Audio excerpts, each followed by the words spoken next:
So I'm still on my trip, and lack of better video has me pulling random videos to put in the place while I talk here.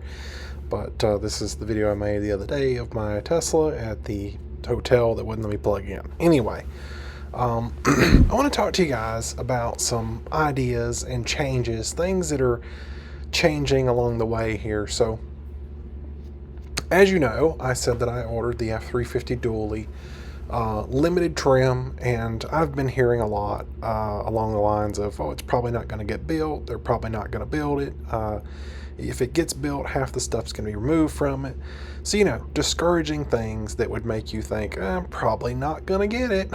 So, as you know, I told you my plan was to trade the Rivian on the F350 dually. That was the plan. And that for as long as I have been on this trip, that's all I've been thinking about, because I'm super excited. I hope that they do get it built. I hope that I do get to go get it. But an interesting topic was brought up the other day that really got me to thinking. And we were talking about, Rivian versus Tesla, electric car comparisons.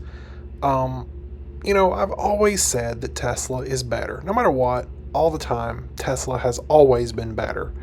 And they usually are. It's not an issue.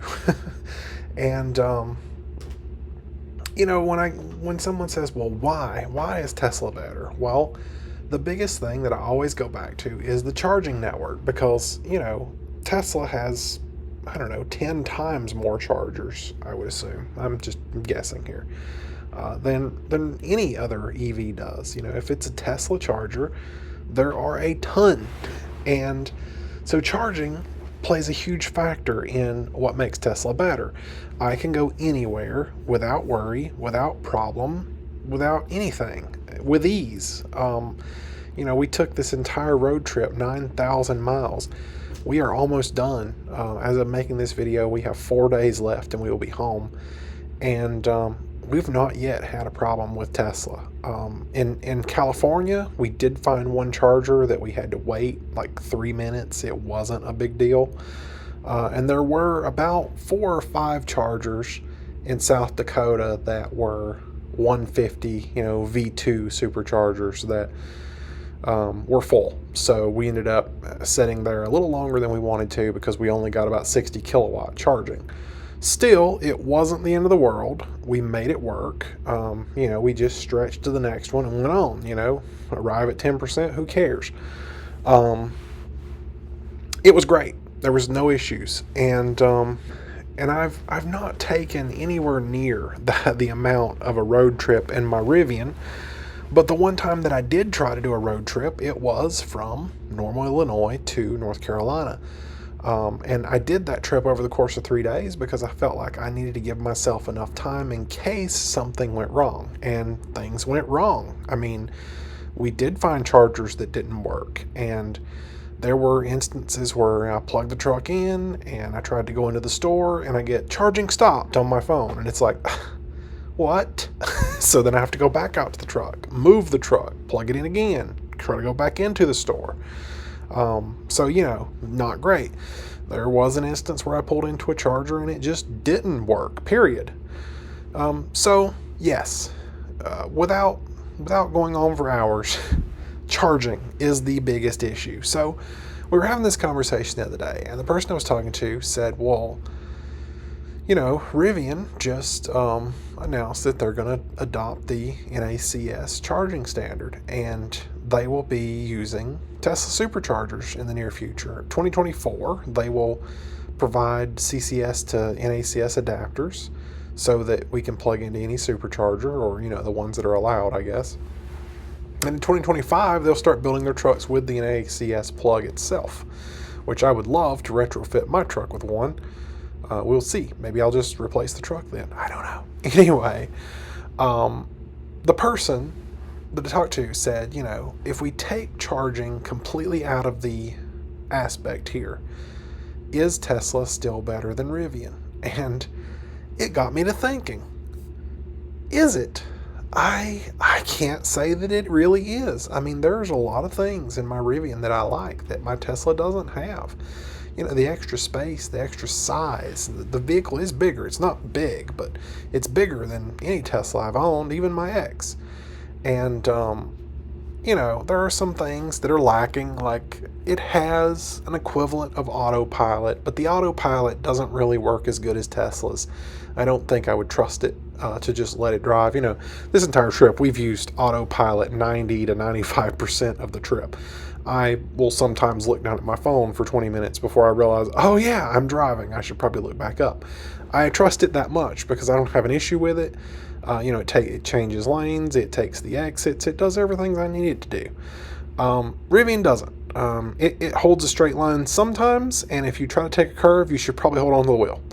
Now I feel like this will probably get better with time. You know, they will provide updates to it. They'll make it better, and they claim that they will make lane changeability and everything else just like the Tesla has. So I think it will get better. But there are some things that Rivian has that my Tesla doesn't have, like, for the biggest one, ventilated seats. That is a huge factor for me. I love my ventilated seats. You know, I had pretty much convinced myself that the Rivian wasn't all that and that I didn't really need it and that it was just a big, expensive asset sitting in my yard that I could put that money towards something else. But if you really think about it, if you really break it down, because I have a loan on the Rivian and because I still owe on the Rivian, the actual cash value that I will get when trading it in is that exactly the same almost of the Tesla Model Y that I own. Now I do own the Model Y. I don't have a loan on it. I have the title.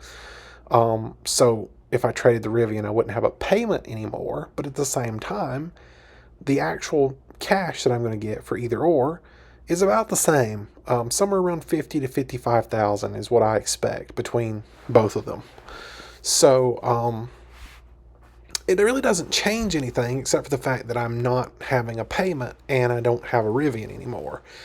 And I already have two Teslas, so I think at this point I'm kind of backing down to the fact that I might just trade the Tesla on the dually and not the Rivian. Actually hold on to the Rivian for a while because, you know, my biggest complaint with the Rivian is being solved at the beginning of next year when they start using Tesla superchargers. Sure, it's going to be a little bit more expensive, but I mean, if I'm going to go on a road trip, I'll just buy the subscription. It'll be worth it because this truck's 135 kilowatt hour battery pack. I mean, just a couple of stops and you've made your money back in savings. So I think it'll be worth it. So that's the conclusion I came to around Minnesota. and then I received this video. This is the Chrysler 300C that I ordered last year. It is a limited run, one of 2,000 that they're ever going to make, apparently. And it really caught my eye. I ordered it back when I thought I could afford it, no problem, no big deal.